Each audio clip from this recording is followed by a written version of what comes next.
இந்த எம்ஜிஆர் மட்டும் கட்சி ஆரம்பித்து ஆட்சியை பிடிக்கலன்னு வச்சிங்களேன், தமிழ்நாடும் கேரளா மாதிரி ஒரு நல்ல ஸ்டேட்டாகவே இருந்திருக்கும். ஆனால் பாருங்கள், எம்ஜிஆர் அவ்வளோ பெரிய வெற்றி திலகமாக மாறின பிறகு இங்கே எல்லாருக்குமே அரசியல் ஆசை வந்துடுச்சு. யார்? நடிகர்களுக்கு. அந்த காலத்தில் யார் எப்போ எந்த நேரத்தில் கட்சி ஆரம்பிப்பாங்கன்னே தெரியாது. யார் யாரோ கட்சி ஆரம்பித்து நடத்த முடியாமல் காயலாங்கடையில் போட்டுட்டு ஓடின கதையெல்லாம் நம்ம பார்த்துருக்கோம். ஆனால் இன்றைக்கி விஜய் ஒரு பேரெழுச்சியாக வந்திருக்கிறாரு. போகிற இடமெல்லாம் மக்கள் அப்படியே திமுன்னு கூட்டம் கூடுது. அதை விமர்சிக்க முடியாத அளவுக்கு அவங்களுடைய நடவடிக்கைகள்லாம் இருக்குது. என்னத்துக்கு இப்படி கடந்து உருண்டு புரண்டு ஒருத்தர் மேலே ஒருத்தர் ஏறி ஓடி இந்த ரசிக மனப்பான்மைங்கிறது ஒரு மாதிரி அருவருப்பை ஏற்படுத்துகிற அளவுக்கு அவங்க நடந்துக்கிறாங்க. ஆனால் அதே நேரத்தில் வீட்டுக்கு ஒரு விஜய் இருக்கார் அப்படின்னா ஒரு சொல்கிறதுல நிறைய உண்மைகள் இருக்குது. அந்த விஜய் ஓட்டா மாதிரி அவர் கொண்டு ஆட்சியில் உட்கார வைப்பாங்களான்னு எனக்கு தெரியல. ஆனால் தமிழக அரசியலில், ஏன் இந்திய வரலாற்றிலேயே இந்த தமிழ்நாடு சிஎம் சீட்டு தான் ரொம்ப மலிவு விலையில் விட்டால் ரேஷன் கடையிலே விற்றுருவாங்க போட்டிருக்கு இந்த சிஎம் சீட்டை. ஸோ அந்தளவுக்கு யாரை பார்த்தாலும் நான் சிஎம் ஆகணும் அப்படிங்கிற ஒரு ஆசையோடு வராங்க பாருங்கள். இப்போ இந்த திரிஷா விவகாரம் பற்றி தெரியுதா? எப்போவோ அவங்க கொடுத்த பேட்டி, அதில் நான் சிஎம் ஆகணும் அப்படிங்கிறாங்க. அவங்க கேட்கும்போதே குபீர்னு நமக்கு சிரிப்பு வருது. சிஎம் சீட்டுன்னா உங்களுக்கு அவ்வளோ கேவலமாக போச்சா அப்படிங்கிற அளவுக்கு நிலைமை இருக்குது. ஸோ அதே மாதிரி புதுசாக யாராவது நடிக்க வந்தால் கூட நம்ம ஆளுங்க சும்மா இல்லாமல் எப்போ கட்சி ஆரம்பிப்பீங்க அப்படின்னு ஒரு கேள்வி கேட்குறாங்க. எப்போ சிஎம் ஆவீங்க அப்படின்லாம் கேட்குறாங்க. சிஎம் ஆசை இருக்கா உங்களுக்கு அப்படின்னு கேட்குறாங்க. ஸோ அந்த அளவுக்கு வரும்போதே ஏதோ ஒரு நெருப்பை கிழித்து வச்சிடுறாங்க. அது வெடித்தாலும் சரி, புஸ்வானமாக போனாலும் சரி, இது நம்ம கடமை, நம்ம இந்த கேள்வியை கேட்கணும்னு அப்படி ஒரு பக்கம் போயிட்டுருக்கு. ஸோ இப்படிப்பட்ட சூழ்நிலையில் ஒரு ஜோதிடர் அஜித்தை பற்றி சொன்னதை நம்ம அவ்வளோ சீரியஸாக எடுத்துக்கணுமான்னு எனக்கு தெரியல. ஆனால் இப்போ விஜய்க்கு இருக்கிற ஆதரவு அதே அளவு கூட்டம் அஜித்துக்கும் இருக்குது. இப்போ தமிழக அரசியலை களத்தில் நிற்காமல், போராடாமல், மக்களுக்காக குரல் கொடுக்காமல் யார் வேணாலும் அரசியலுக்கு வந்துட முடியுமா? அதெல்லாம் என்கரேஜ் பண்ணுறீங்களான்னா சத்தியமாக கிடையாது. நமக்கு அந்த நோக்கமே கிடையாது. ஏன்னா இங்கே அடிபட்டு மிதிப்பட்டு மக்களுக்காக ஒவ்வொரு நாளும் போராடி தான் அரசியலுக்கு வரணும். அரசியலுங்கிறதே அதானே, மக்களுக்காக போராடுகிற ஒரு தொழில் தானே அரசியல். அதை எப்படி நீங்கள் தொழில்னு சொல்லலாம் அப்படின்னு கேட்கலாம். ஆனால் இப்போ தொழிலாக மாறி போச்சு. இப்போ நீங்கள் என்ன பண்ணுறீங்க, மாப்பிள்ளை என்னங்க பண்ணுறாருன்னா மாப்பிள்ளை அரசியலில் இருக்காருன்றான். ஸோ அப்படி அதை ஒரு தொழிலாக்கி விட்டாங்க. ஸோ அப்படிப்பட்ட சூழ்நிலையில் மக்களுக்காக போராடுகிறவர்கள் தான் இங்கே வரணும். ஆனால் போராடாதவர்கள்லாம் வர்றாங்க. அவங்களுக்கு ஒரு அபரிமிதமான செல்வாக்கு இருக்குது. அவங்க ஆட்சியே பிடிக்கலாங்கிற அளவுக்கெல்லாம் கருத்து கணிப்புகள் இருக்கிற சூழ்நிலையில் ஒரு அஜித் வந்தால் என்ன கெட்டு போச்சு அப்படிங்கிற கேள்வியும் கூடவே வருது. இதற்கிடையில் பல பேர் நடிகர்கள் அரசியலுக்கு வருவதை நான் அனுமதிக்கவே மாட்டேன், அது ரொம்ப கேவலமானது அப்படின்லாம் வாதம் எழுப்புகிறாங்க. அதில் நமக்கு உடன்பாடு இல்லை. ஏன்னா சாராயங்காத்திரவர் வர்றாரு, கட்ட பஞ்சாயத்து பண்ணுறவர் வர்றாரு, இன்னும் என்னெல்லாம் அயோக்கியத்தனங்கள் இருக்கோ அவ்வளவும் செய்கிறவர்கள் அரசியலுக்கு அங்கே வேறு இடத்துக்கெல்லாம் உட்கார்றாங்க.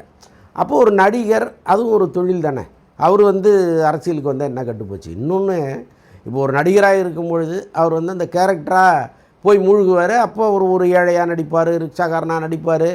அந்த தொழிலில் இருக்கிற சிரமங்கள் எல்லாமே அவங்களுக்கு புரியும். அப்போ அவங்க அரசியலுக்கு வரும்போது ஏதோ ஓரளவுக்காவது அந்த வாழ்க்கையை வாழ்ந்துட்டு வந்தாங்க அப்படிங்கிற அளவுக்கு அதை எடுத்துக்கலாம். ஸோ இவ்வளோ பீடிகையை போட்டு நான் ஒரு இடத்துக்கு நிற்கிறேன் எங்கன்னா, ஒரு பிரபலமான ஜோதிடர் அஜித் பற்றி 2023 ஒரு கருத்தை வெளியிட்டிருக்காரு. அதை எதுக்குடா இப்போ தூக்கிட்டு வர்றேன்னு நீங்கள் கேட்கலாம். அவர் சொன்னதெல்லாம் நடந்திருக்கு. இப்போ ஆகஸ்ட் மாதம் 2025 ஒரு விஷயம் சொல்கிறாரு.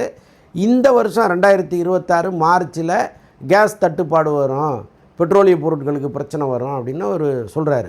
அது எப்போ சொல்லியிருக்காரு? ஒரு வருஷத்துக்கு முன்னாடி சொல்லியிருக்காரு. அதே மாதிரி இந்த வளைகுடா நாடுகளில் நடக்கிற போரை பற்றி சொல்கிறாரு. கரெக்டாக துல்லியமாக அந்த மாதத்தையே அவர் சொல்கிறாரு. பாருங்கள், இஸ்ரேல் ஈரான் அழிச்சிரும்னு அவர் சொல்லியிருக்காரு. நம்ம வெயிட் பண்ணி பார்ப்போம் என்ன நடக்க போகுதுன்னு. இவங்க போடுற சண்டையெல்லாம் பார்த்தா ரொம்ப பயங்கரமாக இருக்குது. ஈரான் இஸ்ரேலை அழிக்குமா, இஸ்ரேல் ஈரான் அழிக்குமாங்கிற அளவுக்கு நிலைமை போயிட்டுருக்கு. அமைதியான நாடுகள் மீதெல்லாம் குண்டுகளை போட்டு பெரிய அச்சுறுத்தலை உருவாக்கி மக்கள்லாம் பிறந்த ஊருக்கே திரும்பி ஓடியாந்துட்டுருக்காங்க, பொழைச்ச ஊரை விட்டுட்டு. ஸோ அந்தளவுக்கு சூழ்நிலை இருக்குது. சில விஷயங்களை ஜோதிடர்கள் கணிக்கிறாங்க. சரியான ஜோதிடர்கள் வந்து அறிவியல் ரீதியாக அதை அப்ரோச் பண்ணும் பொழுது கணிப்புகள் சரியாக தான் இருக்குது. ஜோதிடம்ங்கிறது முற்றிலும் மூட நம்பிக்கைங்கிற இடத்துக்கு நான் போக மாட்டேன். ஏன்னா நானும் அதை நம்புகிறவன் தான். இன்றைக்கி பல பேர் அதை நம்புகிறாங்க. திராவிட இயக்கத்தினுடைய தூண்கள் எல்லாமே இன்றைக்கி ஜோதிடத்தை நம்பி அதன்படி வாழ்கிற ஒரு சூழ்நிலைக்கு வந்த பிறகு நம்மெல்லாம் வந்து அது பொய்ன்னு சொல்கிறதுல ஒன்றும் அர்த்தம் கிடையாது. நான் மிகச்சிறந்த ஜோதிடரை பார்த்துருக்கேன். ஸோ அதனால் எனக்கு ஜோதிடத்தின் மீது ஒரு நம்பிக்கை உண்டு.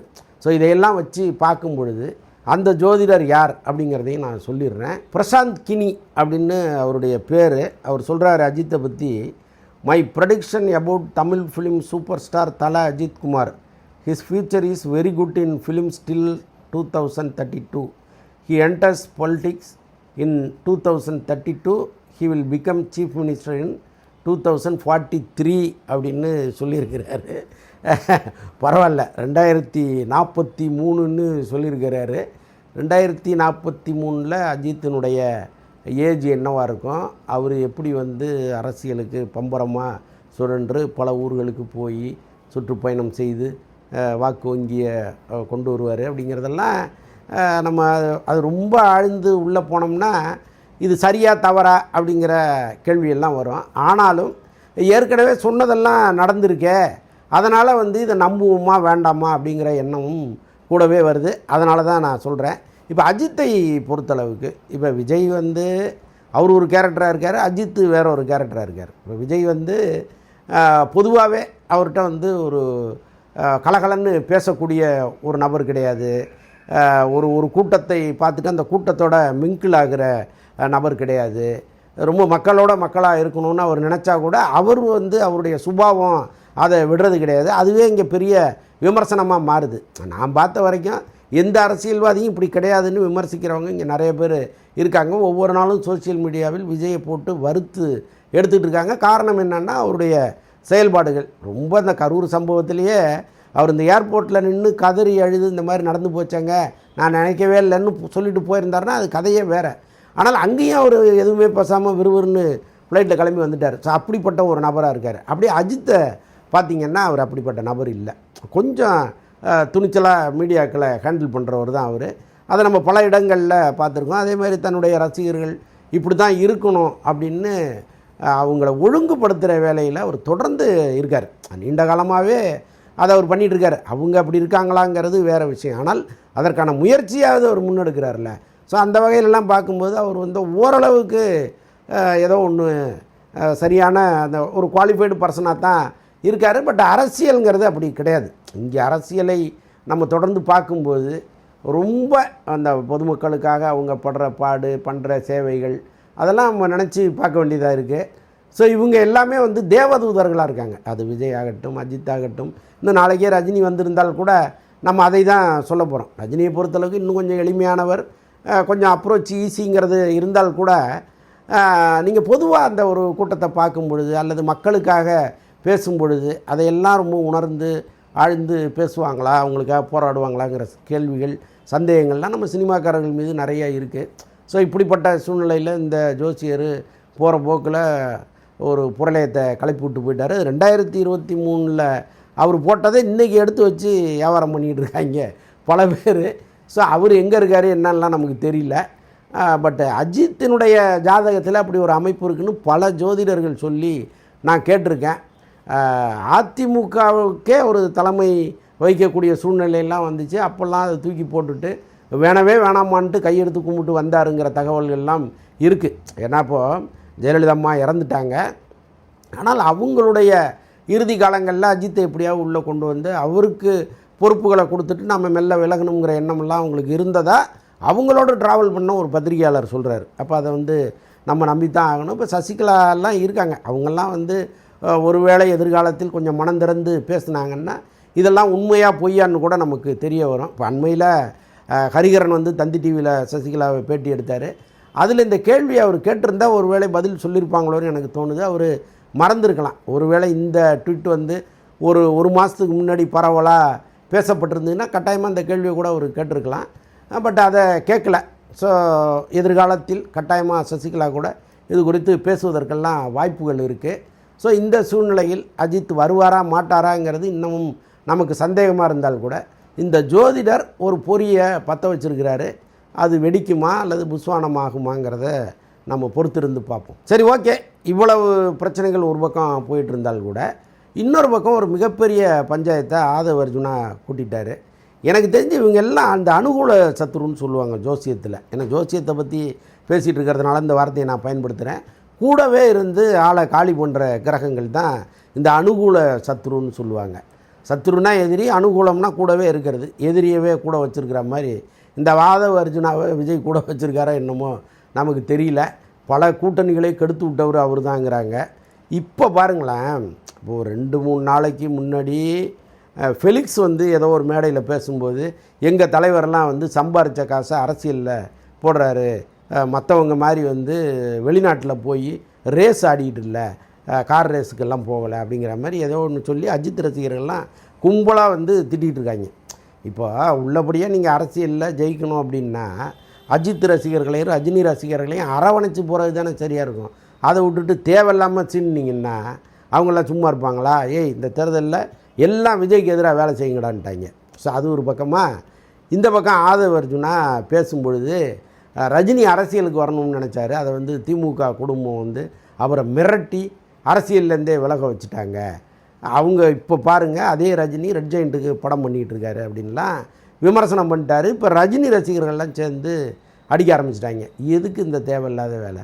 தேர்தல் நெருங்கிட்டு இருக்கு, ரஜினியை பற்றி பேசணுமா? அப்போது ரஜினி வந்து துணிச்சல் இல்லாதவர்னு சொன்னால் நான் ஒத்துக்க மாட்டேன். பல மேடைகளில் அவர் அவ்வளவு துணிச்சலாக பேசியிருக்கிறார். ஆரம் வீரப்பன் வந்து அதிமுக அமைச்சரவையில் இருக்கும் பொழுதே அவர் வந்து தமிழ்நாட்டை ஆண்டவனாலையும் காப்பாற்ற முடியாது, ஜெயலலிதா ஆட்சி மீண்டும் வந்தால் தமிழ்நாடு சுடுகாடாயிடும்னு பேசினவர். அவர் தமிழகத்தில் வெடிகுண்டு கலாச்சாரம் பரவிருச்சு, தடுத்து நிறுத்தணும்னு போல்டாக பேசினவர். அந்த அம்மாவை எதிர்த்து ஒரு விரலை காட்டி மிரட்டினவர். அதை இப்போ ரீசெண்டாக ரஜினி ஒரு விழாவிலே சொன்னார். நான் பல பேட்டிகளில் சொல்லியிருக்கேன்.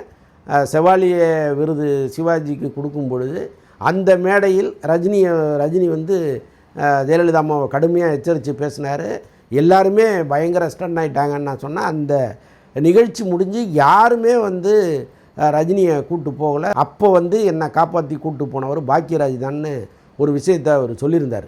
ஸோ அது மாதிரி ரொம்ப துணிச்சலானவர் தான் ரஜினி. அவரை வந்து நீங்கள் மிரட்டியெல்லாம் பண்ணி வைக்க முடியாது.